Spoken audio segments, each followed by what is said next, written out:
Lakers fan right now, something to watch is the fluid motion of the Lakers on offense. There's going to be times in these next rounds that LeBron may not be available because of foul trouble or he needs a rest. And if he and AD aren't on the floor at the same time, how will the others react? These are the type of plays, and this next 12 minutes can kind of show you what they've been working on in practice to keep that momentum until their starters can get back in the game. I mean, this figures to be a spot for these guys, especially guys like Dion Waiters, still trying to get into the flow a little bit. With the two dynamic stars not on the floor, they're just going to have to enjoy all of this. It's Wenyen Gabriel who got the start for the Blazers in game one. Hits a three, his first appearance of the night. Yeah, and in these games, you iron out the pecking order. You iron out who's going to have the ball late in the shot clock, what type of players there are. Just like, you know, Dwight Howard following the rim run because he understands Waiters can get to the hole. So this is where you build that rhythm and chemistry too, based off of real live action, not just practice rounds. It's an every other day format in these NBA playoffs. Now we're set up tomorrow for the Clippers and the Mavericks. Our crew will be here at the arena for the nightcap there. Another great day of playoff basketball tomorrow. Got some sweeps in the East, but this Western Conference has gotten tighter. There's a flush by Dwight Howard. If Waiters comes in and does that for this Lakers team, you know he can get buckets. But if you as a fan could watch him and not know if he's going to score or if he's going to pass, that means the defense won't either. And that's something big for the Lakers. He can get other players involved. He's a playmaker if he chooses to be. Waiters pull it past Kuzma, open for three. And Howard there with the follow. Waiters just got 3 shots for his team. And he can take and make bad shots, but you don't want him doing that all the time. And if the Lakers find another facilitator to give LeBron 3 or 4 minutes of rest, Whiteside just shot a 3. hey, you're down 30-something. Let it fly. He shot 32% from three-point range on those occasions that he let one fly. What a wild year it has been for Waiters. It's self-inflicted in a lot of ways. He was in limbo with Miami. He was suspended 3 times by the Heat. He was ultimately traded to Memphis. He was waived. Murray-Mitchell matchup was something special yesterday, historic in nature. Mitchell went for 51. Murray hit a 3 at the end to score 50. First time ever opponent scoring 50-plus in a playoff game as Hezonja hits the jumper.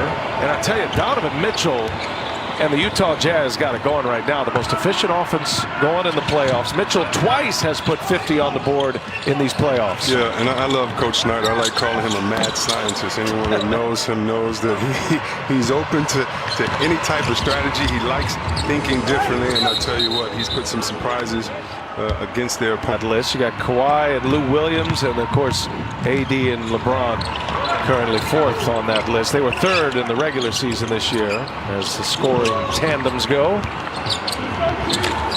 And then for the Dallas Mavericks, as Waiters hits with Luka Doncic. I mean, all of a sudden he misses that shot. It's 3-1. It's Magic in the Magic Kingdom. Heard so many people talking junk about the Clippers on the last play of the game about a switch. Should Kawhi have stayed? I won't even go there, but the fact that once the switch didn't occur, Reggie Jackson played great defense. I don't care if he has a reputation or not. Sometimes in this world of basketball, you could have great D and better O. Just give Luka the credit. No one else deserves the blame. That's just a heck of a shot. On the floor, this Laker team. Got Phil Handy over there, Jay Kidd. You're so right. And first of all, there are some great coaching staffs here. All the coaching staffs, in my opinion, that really have some great guys. As you see the nice finish, and I think you get another technical on that Portland bench. I don't know if he's like that because the skill set of these guys increase all year long, and he makes them better players. Three-pointer is good. Anthony Simons. Well, 1 for Portland, 2 for here tonight. And it started early for the Lakers. A 15-0 run to start this game.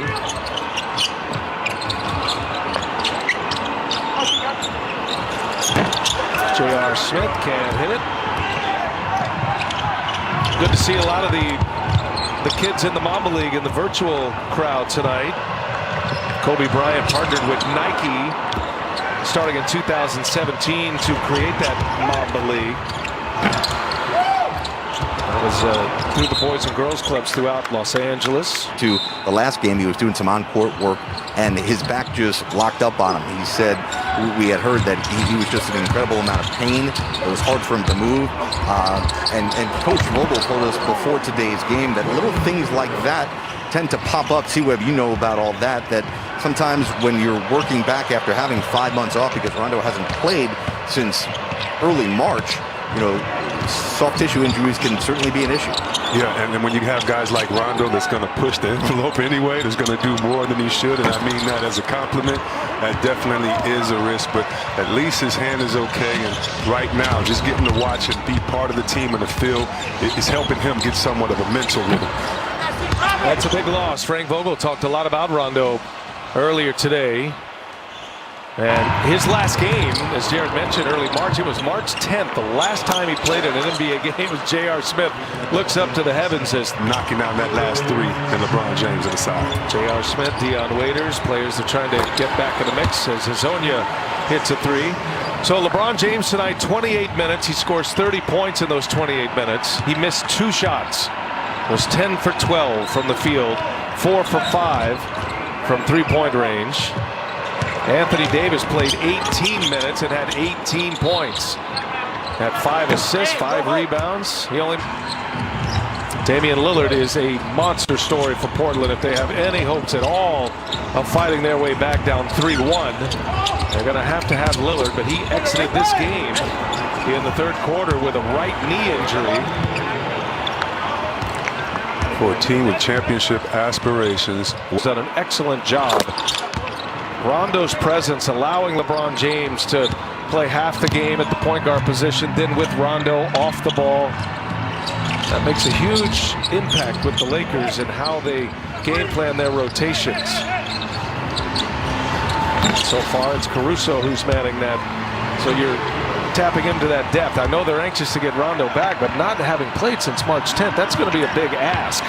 It's going to be a big ask, but if there's anyone to ask to do that, it is Rondo. He can be that facilitator. That's why I was so impressed tonight with Waiters and his penetration, because you need a guy that can be a decoy in the defense through his penetration to get others involved. All right, coming down the home stretch here is Horde with the putback. His first basket of the game. He's in a playoff box score. He'll take that. And that's going to put the wraps on this one. A blowout. The Lakers at one point had a 38-point lead in this one. And an emphatic Game 4 victory. Lakers have won 3 straight. They hadn't had a playoff win since 2012 prior to their victory in Game 2. And now the Lakers as the top seed in the West.